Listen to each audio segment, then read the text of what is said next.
Oxygen देण्यासाठी चक्क हातोड्याचा वापर करावा लागतोय. होय, तुम्ही अगदी बरोबर ऐकलात, हातोड्याचा. एकीकडे आपण देशाला डिजिटल बनवण्याच्या, महासत्ता बनवण्याच्या गप्पा मारतोय आणि दुसरीकडे देशातील आरोग्य व्यवस्थेची काय भीषण परिस्थिती आहे हे दाखवणारा एक मन सुन्न करणारा व्हिडिओ समोर आलाय. उत्तर प्रदेशातील मुरादाबादमध्ये जे घडलं ते पाहून तुम्हालाही व्यवस्थेची प्रचंड चीड येईल. उत्तर प्रदेशातील मुरादाबाद जिल्ह्यामधून हा व्हिडिओ समोर आलाय. एका सरकारी ॲम्ब्युलन्समध्ये रुग्ण गंभीर अवस्थेत झोपलेला आहे. त्याला श्वास घेण्यासाठी तातडीने ऑक्सिजनची गरज आहे. डॉक्टरांनी किंवा तिथल्या कर्मचाऱ्यांनी ऑक्सिजन सिलेंडर सुरू करण्याचा प्रयत्न केला, पण काय सांगावं, त्या सिलेंडरचा लॉक किंवा वॉल्व इतक्या गंजलेला किंवा जाम होता की तो हाताने उघडतच नव्हता.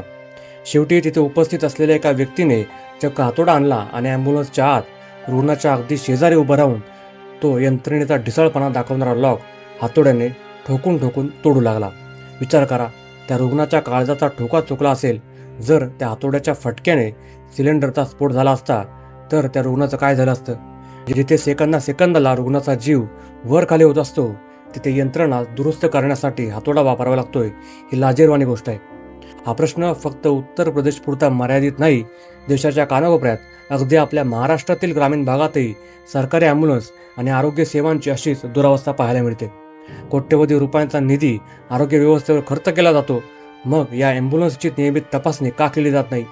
ऐन आणीबाणीच्या वेळी जर वैद्यकीय उपकरणं चालणार नसतील तर त्या कोट्यवधींच्या बजेटचा उपयोग काय? हा हातोडा फक्त त्या सिलेंडरवर पडलेला नाही, तर तो आपल्या देशाच्या संपूर्ण आरोग्य व्यवस्थेच्या आबरूवर पडलाय.